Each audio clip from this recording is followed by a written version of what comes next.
Guys, ഇപ്പോൾ ഇൻസ്റ്റഗ്രാമിലൊക്കെ trending ആയിക്കൊണ്ടിരിക്കുന്ന ഈ Ghibli style photo എളുപ്പത്തിൽ എങ്ങനെ ചെയ്യാൻ പറ്റുമെന്ന് നമുക്കൊന്ന് നോക്കിയാലോ. ആദ്യം തന്നെ നമുക്ക് ChatGPT വെച്ചിട്ട് എങ്ങനെ ചെയ്യാൻ പറ്റുമെന്നൊന്ന് നമുക്ക് നോക്കാം. ആപ്പിൻ്റെ ലിങ്ക് ഞാൻ ഡിസ്ക്രിപ്ഷനിൽ കൊടുത്തേക്കാം. ആപ്പിൽ കയറുമ്പോൾ തന്നെ നമുക്ക് മെയിൽ ID ആയിട്ടൊന്ന് കണക്ട് ചെയ്യേണ്ടി വരുന്നതാണ്.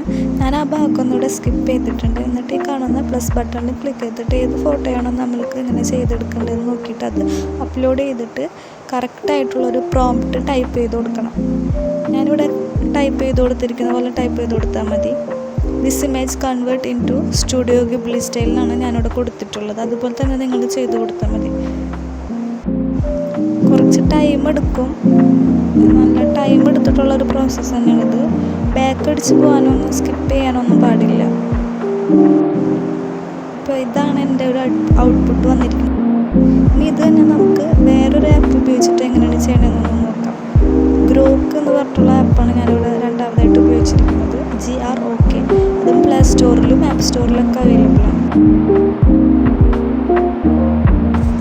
ഇതിലും ആ ChatGPTയിൽ ചെയ്ത സെയിം പ്രോസസ്സാണ് ഇവിടെ ചെയ്യുന്നത്.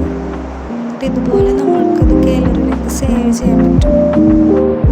ഈ ഒരു ഫോട്ടോ നോക്കിക്കഴിഞ്ഞാൽ മനസ്സിലാവും രണ്ട് ആപ്പിലും ചെയ്തെടുത്തതിൻ്റെ ഡിഫറൻസസ്. എനിക്ക് പേഴ്സണലി ഇഷ്ടപ്പെട്ടത് ChatGPTയിൽ ചെയ്തതാണ്. അത് കുറച്ചുകൂടെ ക്ലാരിറ്റി ഉണ്ടെന്ന് തോന്നുന്നുണ്ട്.